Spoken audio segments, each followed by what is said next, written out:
Welcome to my channel. अस्सलामुअलैकुम।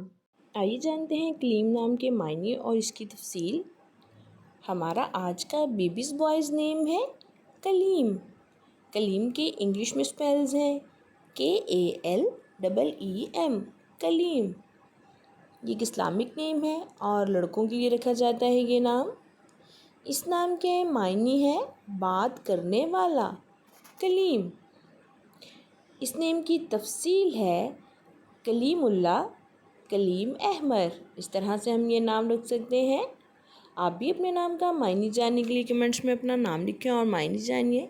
And अपने नाम की स्पेशल वीडियो बनवाने के लिए भी आप मेरे कमेंट बॉक्स में अपना नाम कमेंट कर सकते हैं। And please like the video, subscribe my channel.